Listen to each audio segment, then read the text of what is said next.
Now, today we are going to discuss a concept called CPU time and IO time. जैसे कि आप सभी जानते होंगे कि एक प्रोसेस के दो टाइम होते हैं, एक होता है सीपीयू टाइम, एक होता है आईओ टाइम। सीपीयू टाइम मतलब जो वो रन स्टेट में बिताए, और आईओ टाइम मतलब वो जो टाइम वो वेट स्टेट में बिताए। मतलब जो टाइम उसे चाहिए अपनी इंस्ट्रक्शन को एग्जीक्यूट करने के लिए, वो तो हो गया आपका सीपीयू टाइम। और जो टाइम उसे चाहिए अपनी आईओ रिक्वायरमेंट को पूरा करने के लिए, मतलब आईओ रिसोर्स को यूटिलाइज करने के लिए, या आईओ रिसोर्स को ऑक्यूपाई करके ऑपरेशन को कंप्लीट करने के लिए, वो हो गया इसका आईओ टाइम। राइट। तो अब देख लेते हैं कि लाइफ टाइम कैसे होती है। मेजरली लाइफ टाइम जो फॉलो करती है वो होती है आपकी सीपीयू टाइम, आईओ टाइम, फिर दोबारा सीपीयू टाइम, फिर आईओ टाइम, ऐसी चलती रहती है। ठीक है। इसके बाद अब केसेस क्या क्या हो सकते हैं, मतलब कैसी कैसी रिक्वायरमेंट हो सकती है, किस किस स्टेट के स्टडी में रिक्वायरमेंट आ सकती है, क्या क्या पॉसिबल केसेस हो सकते हैं। हो सकता है उसे सिर्फ सीपीयू टाइम चाहिए हो सकता है उसे सिर्फ आईओ टाइम चाहिए हो सकता है सीपीयू और आईओ दोनों चाहिए हो। आईओ मतलब सीपीयू पहले चाहिए हो, आईओ बाद में चाहिए हो, आईओ पहले चाहिए हो, सीपीयू बाद में चाहिए हो, या आईओ सीपीयू आईओ चाहिए हो। जैसे मान लो अब दो इनपुट वो ले रहे हैं, यूजर से दो इनपुट ले रहे हैं, उन्हें ऐड करवा रहे हैं, फिर रिजल्ट दे रहे हैं। तो क्या होगा, आप पहले इनपुट लोगे, फिर उसे कंप्यूट करोगे सीपीयू के थ्रू, उसके बाद उसे आउटपुट दोगे। तो आईओ सीयू आईओ क्या, लेकिन क्या मल्टीपल सीयू एलोकेशन अलाउड है क्या, मतलब सीपीयू कॉमा सीपीयू, ये अलाउड है क्या, नहीं। या फिर लेकिन आईओ कॉमा आईओ अलाउड है, हाँ मतलब मल्टीपल आईओ अलाउड है, लेकिन मल्टीपल सीपीयू अलाउड नहीं है, क्योंकि सीपीयू सिंगल रिसोर्स होता है हमारा। ठीक है। तो आप बस ये याद रखिएगा कि एक रो में कभी भी मल्टीपल सीपीयू लाइक इस तरह से नहीं कि सीपीयू चाहिए उसके बाद आईओ चाहिए फिर उसके बाद सीपीयू चाहिए, ये वाला केस नहीं, क्योंकि यहाँ अलग अलग टाइम पे चाहिए, लेकिन एक ही पॉइंट ऑफ टाइम पे दो प्रोसेस एक साथ सीपीयू मांग रहे हो तो वो अलाउड नहीं होगा। राइट। ओके। अलग अलग टाइम पे दो प्रोसेस सीपीयू की डिमांड कर रहे हैं, वो ठीक है। ओके। लेकिन अगर मान लो एक ही टाइम पे दो सीपीयू मतलब दो प्रोसेस को आप सीपीयू एलोकेट करो, ऐसा हो ही नहीं सकता, क्योंकि सीपीयू सिंगल रिसोर्स है। आईओ एक से ज्यादा हो सकते हैं, क्योंकि जैसे मान लेते हैं हमारे पास एक, हम नॉर्मल पीसी की बात करते हैं, हमारे पास एक से ज्यादा इनपुट आउटपुट पोर्ट होते हैं ना, मतलब जो आईओ पोर्ट्स होते हैं वो एक से ज्यादा होते हैं ना, यूएसबी पोर्ट जिसे बोलते हैं आप, वो एक से ज्यादा होते हैं। तो आप एक बार में एक से ज्यादा डिवाइसेस को कनेक्ट कर सकते हैं, आप अपनी यूएसबी को भी कनेक्ट कर सकते हैं, उससे आप प्रिंटर को भी कनेक्ट कर सकते हैं, अपने फोन को भी कनेक्ट कर सकते हैं। तो एक बार में एक से ज्यादा डिवाइसेस को आप कनेक्ट कर सकते हैं, ऑपरेट कर सकते हैं और कम्युनिकेशन भी कर सकते हैं। तो क्या हो, मतलब एक से ज्यादा रिसोर्सेज हैं इसलिए आप कर सकते हैं। मान लीजिए एक एक ऑफिस में दो प्रिंटर हैं, तो क्या एक ही टाइम पे दोनों प्रिंटर को एक साथ एग्जीक्यूट करा जा सकता है, हाँ करा जा सकता है। उस पर कुछ और प्रिंट कमांड चल रही है, उस पर कुछ और प्रिंट कमांड चल रही है, एक ही पीसी से भी ऑपरेट करा जा सकता है दोनों को। ओके। तो आईओ रिसोर्सेज हम अज्यूम करके चलते हैं कि मल्टीपल है। ठीक है। तो एक एग्जांपल लेते हैं इसी सिनेरियो में। ये एग्जांपल है, तीन प्रोसेस का अराइवल टाइम गिवन है और उसकी रिक्वायरमेंट गिवन है। ये जो हम अब तक बस टाइम पढ़ते थे, बीटी जो हम पढ़ते थे बस टाइम, उसे डिस्ट्रीब्यूट करके बताया गया कि मस्ट टाइम किस किस केस में चाहिए। पहले उसे सीपीयू चाहिए, फिर आईओ चाहिए, फिर सीपीयू चाहिए। तो यहाँ कुछ कंडीशन गिवन है। पहले क्वेश्चन पढ़ लेते, क्या बोला है, what is the completion time of the processes using SRTF algo, मतलब एसआरटीएफ एल्गोरिदम हमें यूज करनी है और कंप्लीशन टाइम निकालना है प्रोसेसेस का। उसके बाद अब नोट्स गिवन है, ये नोट्स मतलब जैसे मान लीजिए आपके दिमाग में कोई कंफ्यूजन है क्वेश्चन को करते हुए, तो आपको किन पॉइंट्स का ध्यान रखना है। ठीक है। तो वो नोट्स इन्होंने पहले से ही गिवन है, दे रखे हैं क्वेश्चन में ही। The process first spend CPU, then followed by IO, then again followed by CPU. अब पहले प्रोसेस को सीपीयू ही करना पड़ेगा, आप ऐसे नहीं कर सकते मान लो एक प्रोसेस को तो सीपीयू दे दिया, दूसरे को उसी टाइम पे आईओ रिक्वायरमेंट कंप्लीट करने के लिए भेज दिया। पहले हर प्रोसेस को अपना सीपीयू टाइम कंप्लीट करना पड़ेगा फर्स्ट वाला। ठीक है ना, वरना जो ऑर्डर होगा वो चेंज हो जाएगा। जैसे मान लो आपको I1 I2 ये आपका प्रोग्राम है। ठीक है। अब ये ऑर्डर जो है यहां तक तो आपको सीपीयू चाहिए, इस वाले में आपको आईओ चाहिए, इसमें आपको दोबारा सीपीयू चाहिए। ठीक है। अब मान लो आप कह रहे हो कि पहले सीपीयू भी बिजी है, तो आप पहले आईओ वर्क कर लो फिर दोबारा सीपीयू कर लेना। लेकिन उससे क्या होगा, इंस्ट्रक्शन का ऑर्डर चेंज हो रहा है, ऑर्डर चेंज हो रहा है तो मतलब भी चेंज हो सकता है, तो ये अलाउड नहीं है। मतलब ऑपरेटिंग सिस्टम अपने एंड पे ये अज्यूम नहीं कर सकता कि ऑर्डर चेंज करने से कैलकुलेशन चेंज नहीं होगी। ठीक है, उसे हमेशा ये मान के चलना होगा कि अगर मैं ऑर्डर चेंज करता हूँ तो आउटपुट चेंज हो सकता है, तो वो इनकन्वीनियंस पैदा कर सकता है। और जैसा कि हमने पढ़ा था कि ऑपरेटिंग सिस्टम का प्राइमरी गोल क्या है, कन्वीनियंस टू द यूजर, मतलब easy to use, user friendly behaviour. Okay, right. तो अब हमें और एक ये सेकंड पॉइंट के मैंने ये है, IO time can be overlapped. अब IO time can be overlapped मतलब आईओ टाइम एक के ऊपर एक ओवरलैप हो सकता है। वो कैसे हो सकते हैं, तो इस स्टेटमेंट से आपको ये आइडेंटिफाई होना चाहिए कि आपकी जो वेट स्टेट में है वहां एक से ज्यादा आईओ रिसोर्सेज हैं, तो मल्टीपल प्रोसेसर जो हैं वो एक ही टाइम पे अलग अलग रिसोर्सेज को यूज करके अपने नीड को सेटिस्फाई करेंगे। राइट, अब हमें कंप्लीशन टाइम निकालना है तो क्या करना होगा, मैं कभी भी आपको कंप्लीशन टाइम निकालना हो तो क्या करो, सीधे ज्ञान चार्ट को फॉलो करो। ज्ञान चार्ट बनाओ। ज्ञान चार्ट क्या होता है आपको पता होना चाहिए, इतने वीडियोस से हम फॉलो कर रहे हैं साथ में। चलिए तब भी मैं बता देता हूँ एक बार, अगर आपने नहीं देखा है एसआरटीएफ, आपको नहीं पता है तो मेरी प्रीवियस वीडियोस को आप फॉलो कर सकते हैं, उसमें मैंने एसआरटीएफ डिटेल में एक्सप्लेन कर रखा है। एसजेएफ और एसआरटीएफ के बीच में डिफरेंस भी बता रखा है और अच्छे अच्छे न्यूमेरिकल भी करा चुके हैं, आप एक बार देख लीजिएगा उन्हें। ठीक है, ज्ञान चार्ट जो होता है वो टाइम स्ट्रीम रिप्रेजेंटेशन होता है सीपीयू का, मतलब किस पॉइंट ऑफ टाइम पे कौन से प्रोसेस को सीपीयू एलोकेट कराया गया था, ये होता है आपका ज्ञान चार्ट। ओके, तो टाइम जीरो पे स्टार्ट हुआ, जीरो पे देखो कौन कौन से प्रोसेस अवेलेबल थे सिस्टम के अंदर, सिस्टम के अंदर सिर्फ P1 अवेलेबल था। तो एसआरटीएफ आपको पता होना चाहिए प्रीएम्प्टिव मोड अप्रोच है, मतलब एक बार में एक यूनिट ऑफ टाइम का रहेगा, उसके बाद दोबारा चेक करेगा। ठीक है, P1 0 से 1 वन ही टाइम यूनिट की रिक्वायरमेंट थी, तो इसने अपना टाइम 1 पे अपना सीपीयू रिक्वायरमेंट कंप्लीट कर ली। अब हमें आईओ के लिए भी बनाना पड़ेगा, क्योंकि आईओ के लिए हमें अलग चाहिए, तो हमने एक टाइम स्ट्रीम बना रहे हैं। 0 से 1 क्या होगा, आईओ आपका क्या है, आइडल स्टेट में है, कोई आईओ रिसोर्स यूटिलाइज नहीं हो रहे, क्योंकि किसी को भी आईओ रिक्वायरमेंट नहीं है, अभी इनपुट आउटपुट डिवाइसेस की रिक्वायरमेंट नहीं है।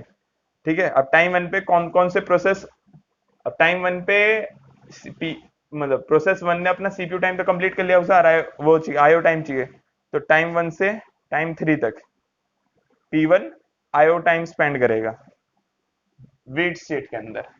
ओके, इसमें सीपीयू को क्या मिलेगा, मतलब इतने टाइम में सीपीयू क्या करेगा, टाइम 1 पे कौन सा प्रोसेस अवेलेबल है, P2 अवेलेबल है, तो P2 को सीपीयू एलोकेट करा दिया जाएगा कितनी देर के लिए, एक यूनिट ऑफ टाइम के लिए। ठीक है, ओके, उसके बाद क्या होगा, टाइम 2 पे फिर दोबारा चेक करा जाएगा कौन कौन से प्रोसेस अवेलेबल है, P2 है P3 है। तो अब जब दो प्रोसेस अवेलेबल है तो हमें क्या देखना है, किसका बर्स्ट टाइम छोटा है, मतलब किसका कंजम्पशन, किसकी नीड छोटी है। सीपीयू टाइम की नीड छोटी है P2 की, तो हम दोबारा P2 को ही दे देंगे। राइट, ये मैंने डिटेल में समझा रखा है एसआरटीएफ की वीडियोस में, आप उन्हें देख लीजिए। Right, okay, 2 to 3। अब टाइम 3 पे क्या होगा, P2 का आपका जो सीपीयू रिक्वायरमेंट है वो खत्म हो चुकी है, और P1 की P2 की सीपीयू रिक्वायरमेंट खत्म हो चुकी है, और P1 की आईओ आईओ रिक्वायरमेंट भी खत्म हो चुकी है। ठीक है, तो अब इस टाइम पे टाइम 3 पे कितने प्रोसेस सिस्टम के अंदर अवेलेबल है, अवेलेबल तो तीनों है, किस किस को सीपीयू रिक्वायरमेंट है, P3 को रिक्वायरमेंट है, P1 को रिक्वायरमेंट है, क्योंकि देखिए टाइम 3 पे P1 ने अपनी आईओ रिक्वायरमेंट कंप्लीट कर लिया, अब उसे 2 सीपीयू यूनिट ऑफ टाइम की रिक्वायरमेंट है, और P3 को 3 सीपीयू यूनिट ऑफ टाइम की रिक्वायरमेंट है। ठीक है, तो किसकी छोटी है, ऑब्वियस सी बात है P1 की छोटी है, तो P1 को एलोकेट करा दिया जाएगा सीपीयू। ठीक है, 4 पे दोबारा चेक होगा। अब यहाँ क्या होगा, 3 से 4 के बीच, 3 पे अपना जो P2 है उसने अपना सीपीयू टाइम कंप्लीट कर लिया, अब उसे 4 यूनिट आईओ टाइम चाहिए, तो 3 से 7 तक P2 आपका यहाँ टाइम स्पेंड करेगा। राइट, ओके, अब 4 पे दोबारा चेक होगा, वही छोटा है तो उसे दोबारा मिल जाएगा P1।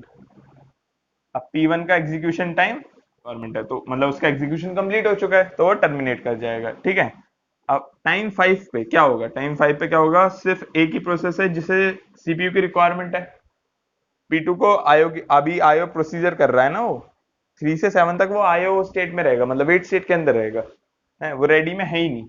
रेडी के अंदर अभी सिर्फ एक ही प्रोसेस है P3, P1 था जो टर्मिनेट कर चुका है। ठीक है, सिर्फ P3 है, तो कोई कंपैरिजन नहीं होगा, डायरेक्टली एग्जीक्यूट होगा।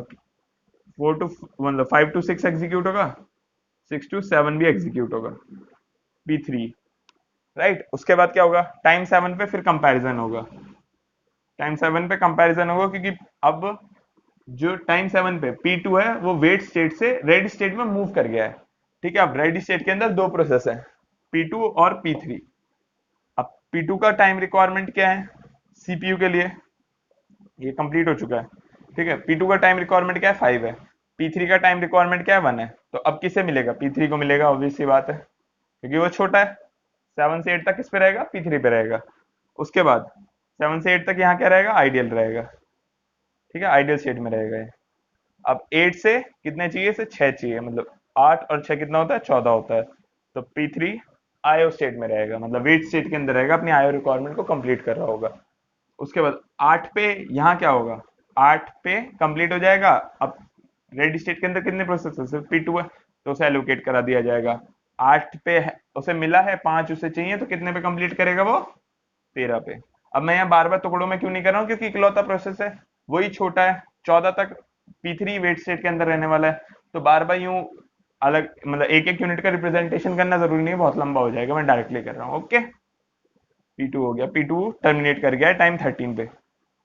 अब 13 टू 14 क्या होगा, सीपीयू किस स्टेट में रहेगा, आइडियल स्टेट में रहेगा। ठीक है, अब 14 पे P3 ने अपना आयो रिक्वायरमेंट कंप्लीट कर लिया। अब सीपीयू को मिलेगा 14 पे मिला है, उससे 8 यूनिट का टाइम चाहिए अपना एग्जीक्यूशन कंप्लीट करने के लिए। तो कब कंप्लीट होगा वो, 22। 14 पे मिल 24, सॉरी सॉरी 6 यहाँ 22, 14 पे मिला है, 8 चाहिए, तो 14 प्लस 8 22। राइट। अब मेरी वीडियो फॉलो कर रहे होंगे तो आपको पता होगा ये सब क्या है, ये सब है कंप्लीशन टाइम ऑफ प्रोसेस। ठीक है,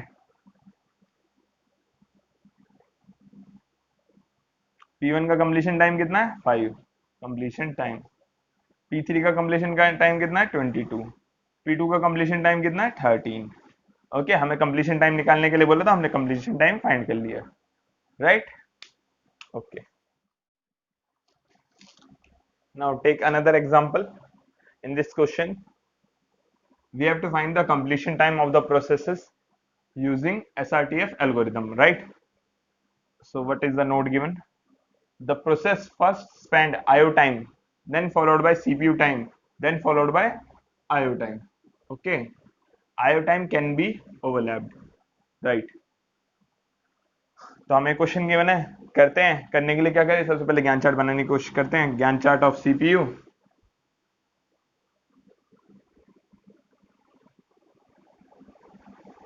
ठीक है, टाइम स्ट्रीम ऑफ आईओ। ये आईओ रिसोर्सेज को मैंने ऐसा क्यों बनाया, क्योंकि एक बार में हो सकता है कि एक से ज्यादा प्रोसेस अंदर हो। ओके, तो ट्राई करते हैं। देखिए, सबसे पहले आईओ टाइम, और आईओ टाइम ओवरलैप हो सकता है, तो क्या करेंगे, सीधे सीधे 0 से 4 तक सारे प्रोसेस को डाल देते हैं, P1 P2 P3। Right, P1 P2 P3 तीनों रहे। अब टाइम 4 पे क्या हुआ, टाइम 4 से टाइम 8 तक क्या हुआ, पी P2, तो मतलब P1 का एग्जीक्यूशन, मतलब P1 की आईओ रिक्वायरमेंट कंप्लीट हो गई, तो यहाँ क्या बच गया, P2 और P3। और टाइम 8 से 12 के बीच में क्या हुआ, P2 की भी कंप्लीट हो गई, तो यहाँ का रहा P3 रहा। ठीक है, अब टाइम 0 से 4 तक सीपीयू किस स्टेट में रहेगा, सीपीयू रहेगा आपका आइडियल स्टेट में, राइट।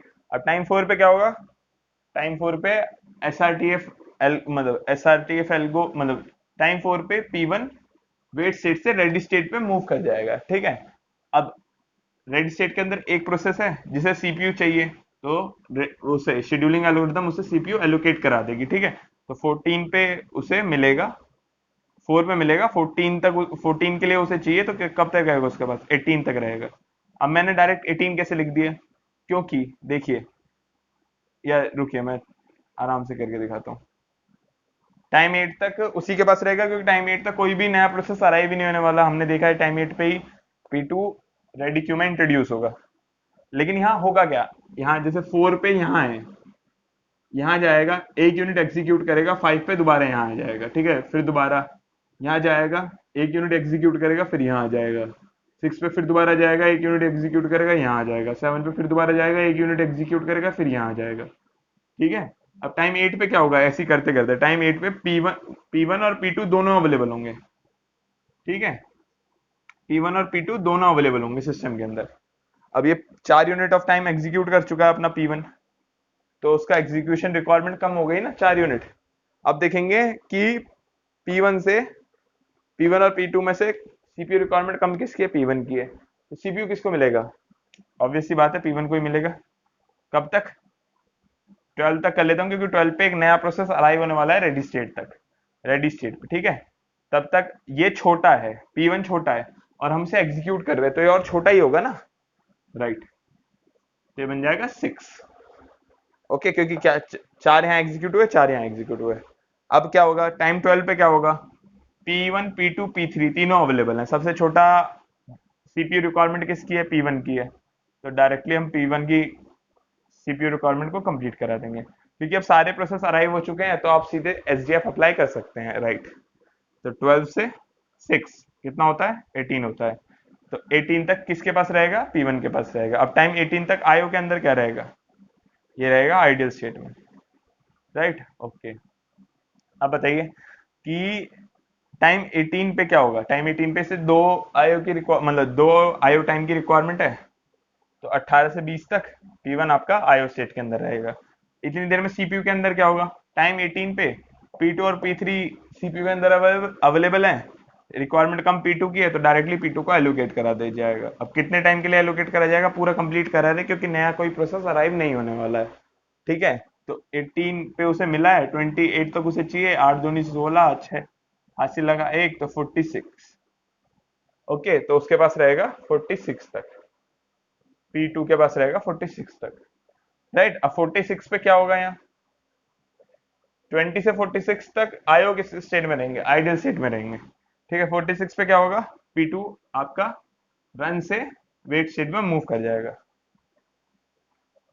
तो 46 से उसके कितना टाइम चाहिए, 4 यूनिट ऑफ टाइम चाहिए, 50 तक P2 आपका आयो मतलब वेट स्टेट में रहेगा, आयो रिक्वायरमेंट को कंप्लीट करेगा। उसके बाद 46 पे सीपीयू के अंदर क्या होगा, P3 अवेलेबल है, P3 को एलोकेट करा दिया जाएगा। 46 पे उसे मिला है, 46 पे मिला है, 42 उसकी रिक्वायरमेंट है, तो कितने टाइम मिलेगा, 88, राइट।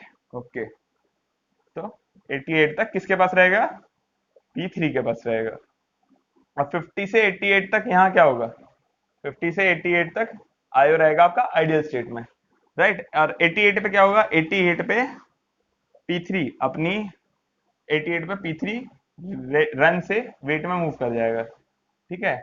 तो 88 पे एंटर करा है, 6 यूनिट टाइम उसे स्पेंड करना है, तो यहाँ कितनी देर के लिए रहेगा, 2 यहाँ हो गया, 4 आगे जुड़ जाएगा, तो कितना हो गया, 2 यहाँ 90 और 94, ठीक है। अब आपको पता होना चाहिए क्या है, ये है आपका कंप्लीशन टाइम। क्यों, क्योंकि और यहाँ क्या होगा, इतने 88 से 96 तक यहाँ क्या होगा, आइडल वेट मतलब आइडल स्टेट में रहेगा सीपीयू। अब सारे प्रोसेस कंप्लीट कर चुके हैं, तो हम सिस्टम को टर्मिनेट कर सकते हैं, ठीक है। तो ये सब इसके कंप्लीशन टाइम हो गए। P3 है ये, 2 नहीं है, P3 है, ठीक है। तो P3 का कंप्लीशन टाइम कितना होगा, कंप्लीशन टाइम लिख लेता हूँ मैं। P3 का कंप्लीशन टाइम हो गया आपका 94, P2 का कंप्लीशन टाइम हो गया आपका 50, P1 का कंप्लीशन टाइम हो गया आपका 20, राइट। हमें कंप्लीशन टाइम ही फाइंड करना था, हमने कर लिया। Okay, right. Take this question, it is GATE previous year question, GATE 2016 question. Okay, please try it once, right. Now we are trying to solve it. Solution. Okay, whenever you were first read the question, three process three process in the system all arrived at time 0. What is the total with the total execution time requirement 10, 20, 30 respectively. Okay, then they first spend 20% of its time, मतलब जितनी time requirement है उसका 20% जो है वो पहले IO में बिताएंगे, उसके बाद 70% हिस्सा सीपीयू के अंदर बिताएंगे, उसके बाद रिमेनिंग 10% जो है वो आईओ में बिताएंगे, राइट। 20 70 बचा 10% हिस्सा। Using SRTF algo, what percent of time CPU remain ideal if overlapping is allowed. Right. तो ओवरलैपिंग अलाउड है, तो पहले हम इसे टेबुलर फॉर्मेट में लिख लेते ताकि हमें आसानी हो रीड करने में डाटा। ओके, तो यहाँ प्रोसेस नंबर है, यहाँ अराइवल टाइम है, यहाँ आपकी बस टाइम है। ये बस टाइम कितना बड़ा है, ये यहाँ से यहाँ तक होगा पूरा। ठीक है, सबसे पहले क्या चाहिए उसे, आईओ रिक्वायरमेंट है, उसके बाद सीपीयू है, उसके बाद फिर से आईओ रिक्वायरमेंट है। राइट। अब इस सब का क्या निकालना है हमें, देखो कंप्लीशन टाइम से ही काम हो जाएगा, जब हमें आगे कैलकुलेट नहीं करना पड़ेगा, क्योंकि हमें सिर्फ ये बताना है कि कितने परसेंट ऑफ टाइम जो हमारा सीपीयू था वो आइडल स्टेट में था। तो हमें ये फाइंड करना होगा जो लास्ट प्रोसेस है वो कब कंप्लीट हुआ है। राइट। ओके, तो हम इसे लेके चलते हैं। P1, P2, P3, तीन प्रोसेस में अपने हिसाब से मान लो P1, P2, P3, सबका अराइवल टाइम 0 ये गिवन है, और सबको रिक्वायरमेंट है 10%, 20%, मान लीजिए इसे चाहिए 10% चाहिए, मतलब 10, 20 और 30। अब आयो जो है वो फर्स्ट का मतलब रिक्वायरमेंट का 10% है, तो 10 का नहीं सॉरी, फर्स्ट जो है वो 20% है। ठीक है, तो 10 का 20% कितना हो गया 2, 20 का 20% कितना हो गया 4, 30 का 30% कितना हो गया 6, 30 का 20% कितना हो गया 6। ओके, 10 का 70% कितना हो गया 7, 20 का 70% कितना हो गया 14, 30 का 70% कितना हो गया 21। राइट। अब 10 का 1% कितना हो गया, क्योंकि रिमेनिंग 1% बच रहा है ना, देखो 20 प्लस 70 90 हो गया, तो बचा 10%।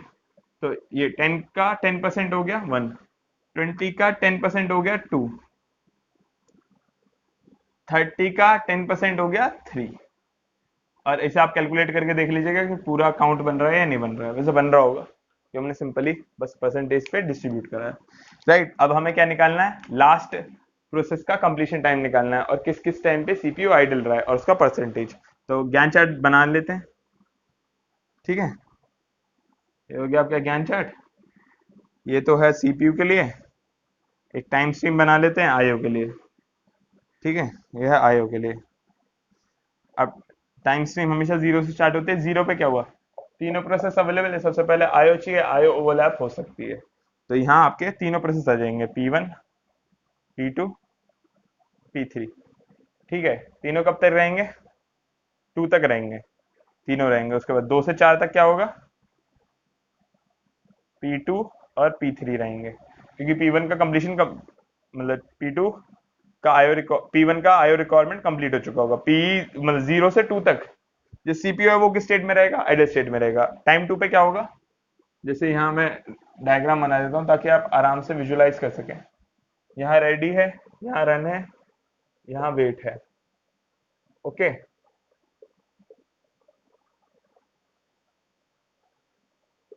तो टाइम 2 पे क्या होगा, टाइम 2 पे वेट स्टेट में से प्रोसेस जो है वो रेडी स्टेट में चला जाएगा। ठीक है, अब रेडी स्टेट के अंदर है, रेडी स्टेट के अंदर है तो उसे हम शेड्यूल करा सकते हैं, उसे सीपीयू रिक्वायरमेंट भी है, हमारे पास सीपीयू अवेलेबल भी है, तो हम इसे शेड्यूल करा देंगे। ठीक है, तो कितनी रिक्वायरमेंट है, 7 यूनिट ऑफ टाइम रिक्वायरमेंट है। देखो नेक्स्ट प्रोसेस कब अराइव होने वाला है, 4 पे अराइव होने वाला है, तो 4 तक तो आप डायरेक्टली कंपेयर मतलब उसे दे सकते हैं, क्योंकि अकेले अकेला प्रोसेस है, कोई कंपैरिजन ही नहीं होगा। टाइम 4 पे क्या होगा, इसने 2 यूनिट कर लिया है ना, टाइम 4 पे होगा ये P2B वेट से रेडी में मूव कर जाएगा। अब रेडी स्टेट के अंदर दो प्रोसेस हैं, P1 और P2, तो दोनों के बीच में कंपैरिजन होगा। ठीक है, किसका सीपीयू रिक्वायरमेंट कम है, ऑब्वियस सी बात है इसकी कम है, और आगे कम ही होती रहेगी, तो आप डायरेक्टली उसे कंप्लीट कर सकते हैं। ठीक है, 2 से 9 तक P1 के पास ही रहेगा। मैं इसे डायरेक्टली क्यों बोल पा रहा हूँ, क्योंकि उसकी रिक्वायरमेंट कम है तीनों में से, और आगे कम ही होती रहेगी, तो आप डायरेक्टली ये बीच में देने की भी जरूरत नहीं, 2 से 9 तक डायरेक्टली उसे प्रोवाइड करवा सकते हैं सीपीयू। राइट। अब यहाँ क्या होगा, 4 से 6 तक यहाँ क्या होगा, सिर्फ P3 रहेगा, और 6 से 9 तक यहाँ क्या होगा, आपका जो वो आईओ है वो रहेगा आइडियल स्टेट में, क्योंकि कोई आईओ रिक्वायरमेंट है ही नहीं। 9 से 10 पे क्या होगा, मतलब 9 पे P1 ने अपना सीपीयू रिक्वायरमेंट कंप्लीट कर लिया, अब वो आईओ आईओ रिक्वायरमेंट कंप्लीट करने के लिए वेट स्टेट में मूव कर जाएगा, तो आपका P1 आ जाएगा कहाँ, वेट स्टेट के अंदर। ओके, अपनी आई रिक्वायरमेंट को कंप्लीट करने के लिए।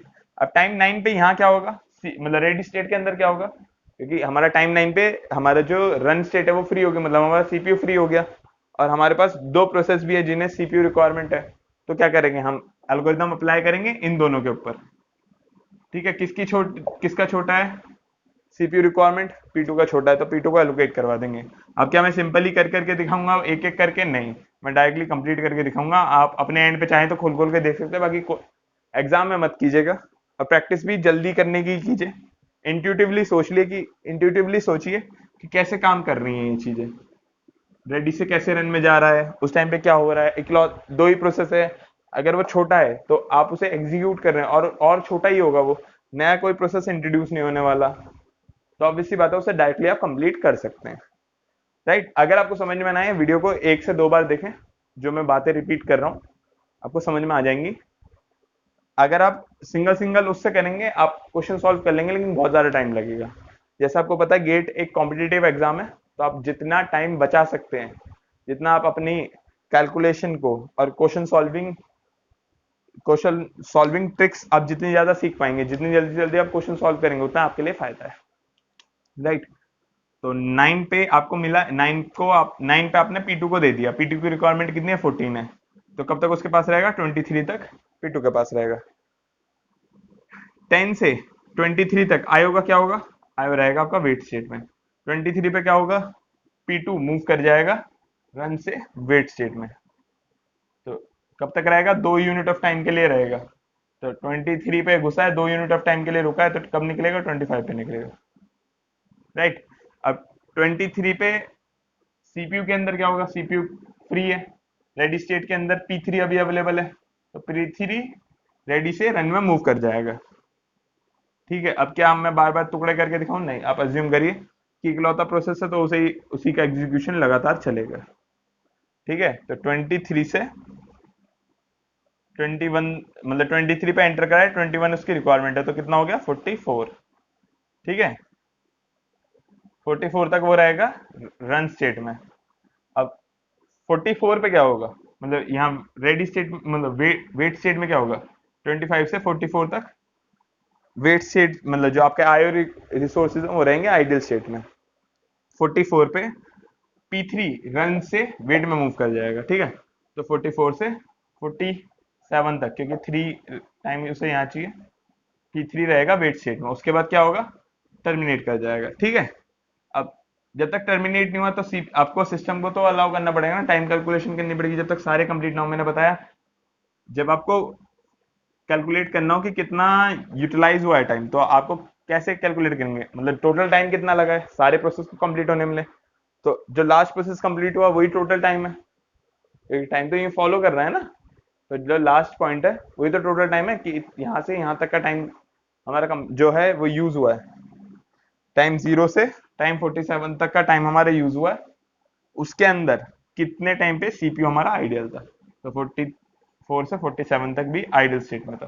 तो कब कब आइडियल है, 0 से 2 तक आइडियल है, 44 से 47 तक आइडियल है।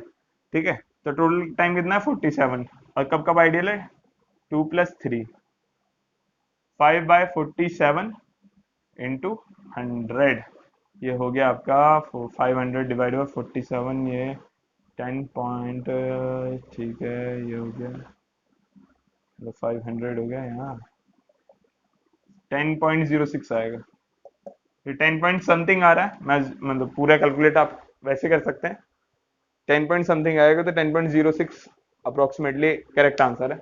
हो सकता है एक्यूरेटली 10.06 ही है, मैंने कैलकुलेशन करी नहीं है, लेकिन हाँ, क्योंकि देखिए ना 10 पे क्या होगा, 470 हो जाएगा, और 11 पे क्या होगा, 470 प्लस 47, ये कितना हो गया, 470 प्लस 47, ये आपका 500 से ऊपर चला गया ना, 517, तो 11 से छोटा है, 10 से बड़ा है, तो क्लोज आंसर कौन सा, 10.6। राइट, तो 10.6 करेक्ट आंसर है। ओके,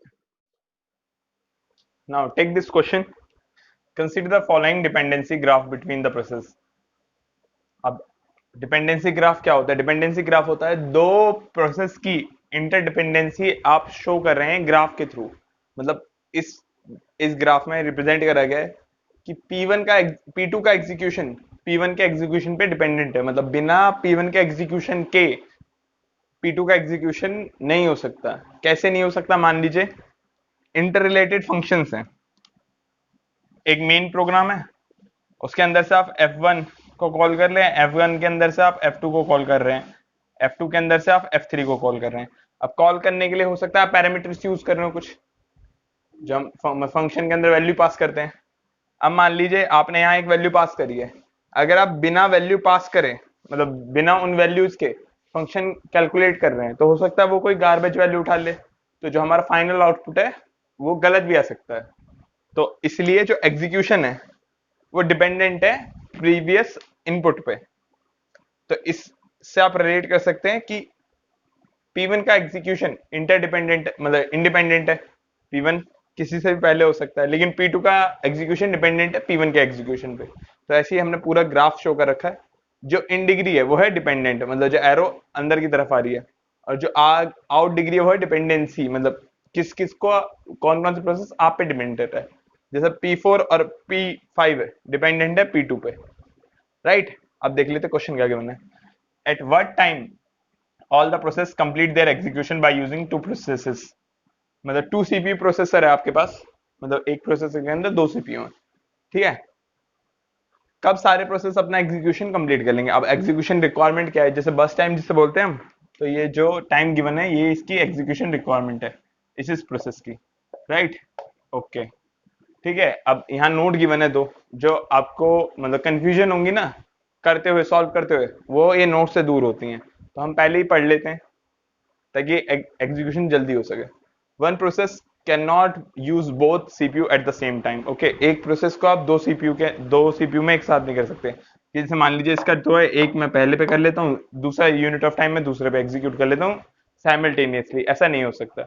आप चाहे तो 1 यूनिट ऑफ टाइम यहाँ एग्जीक्यूट करें, उसके बाद यहाँ से प्रीएम्प्ट करें, दूसरे वाले सीपीयू में जाए, यहाँ दूसरा करें, वो अलाउड है। लेकिन टोटल एग्जीक्यूशन 0 से 2 के बीच में ही कंप्लीट होना चाहिए। ऐसा नहीं हो सकता कि आप 0 से 1 के बीच में आधा काम यहाँ कर रहे हैं, आधा काम यहाँ कर रहे हैं। साइमल्टेनियस एक्सेस अलाउड नहीं हो सकता, क्योंकि जो आपका टाइम है वो डिपेंडेंट है, मतलब मान लीजिए दो टाइम के अंदर डिपेंडेंट है, 0 से 2 यूनिट तक डिपेंडेंट है। 1 यूनिट तक आपने कुछ कैलकुलेट करा, उसे ही तो आप आगे यूज कर रहे हैं। अब जब तक आपने वो कैलकुलेट ही नहीं करा, तो आप उसे यहाँ यूज ही नहीं कर सकते ना दूसरे प्रोसेस में, दूसरे सीपीयू के अंदर, ठीक है, राइट। ओके, और दूसरा है हम नॉन प्रेम्पटिव अप्रोच को फॉलो करेंगे। यहाँ प्रेम्पटिव भी हो सकता है, उसके लिए क्वेश्चन अलग बन जाएगा। क्वेश्चन थोड़ा सा लेंदी होगा, लेकिन आप सॉल्व कर सकते हैं। आप खुद ट्राई कीजिएगा अपने साइड पे, ठीक है। अगर पॉसिबल हुआ तो मैं वीडियोस में कवर करूंगा, वरना जो मैं क्वेश्चन ये करवा रहा हूँ ये इनफ है, इनसे बाहर नहीं पूछा जा सकता।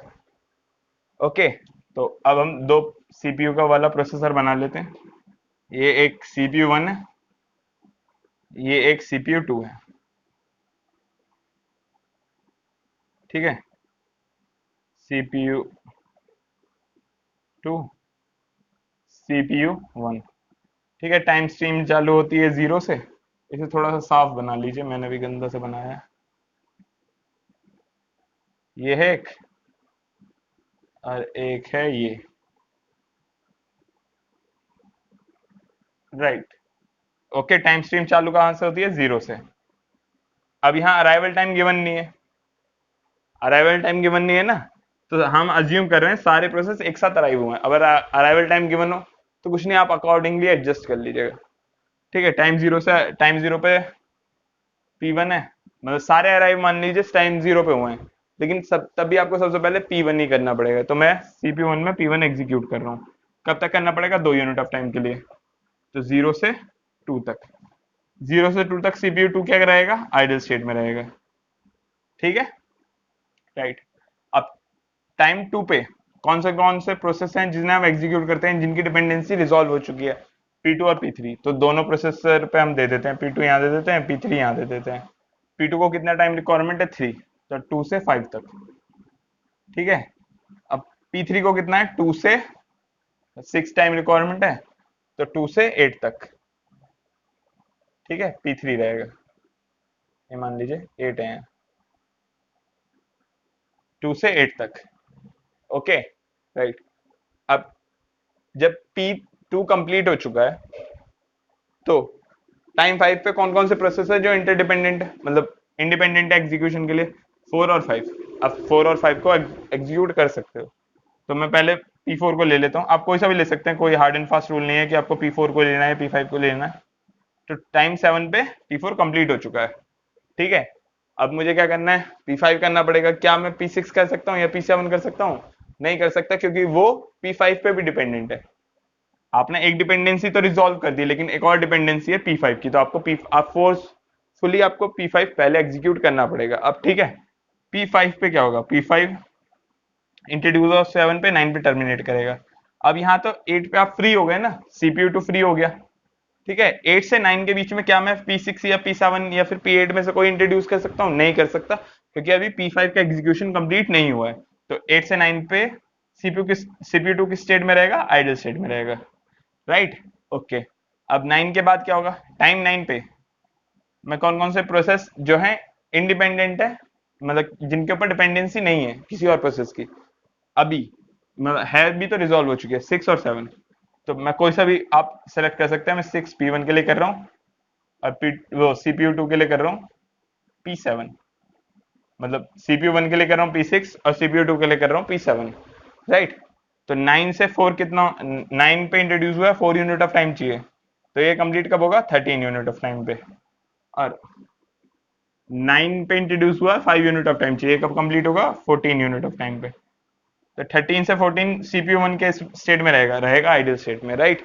अब टाइम 14 पे क्या होगा? टाइम 14 पे सिर्फ P8 है जो एग्जीक्यूशन के लिए रह रहा है, आप कोई से भी उसमें इंट्रोड्यूस कर सकते हैं। मैं CPU2 में कर रहा हूँ, P8 हो गया, 14 पे इंट्रोड्यूस हुआ है, 18 पे टर्मिनेट कर जाएगा। तो सब कब कम टर्मिनेट होंगे, मतलब कंप्लीट कब होंगे सारे प्रोसेसेस का एग्जीक्यूशन कब कंप्लीट होगा? 18 पे। तो option B is the right answer. Okay, अब इसमें वेरिएशन क्या क्या हो सकती है? इसमें वेरिएशन हो सकती है, कंप्लीशन टाइम पूछ सकता है, टर्न अराउंड टाइम भी पूछ सकता है, या फिर थ्रोपुट पूछ सकता है, मतलब कितना थ्रोपुट गेन हुआ है, मतलब कब से कब तक आपने एग्जीक्यूशन कंप्लीट करा है, कहां से स्टार्ट करा तो कब तक करा है, ठीक है। उसके अंदर आपने कितने प्रोसेस करे हैं, मतलब थ्रोपुट, जो थ्रोपुट होता है,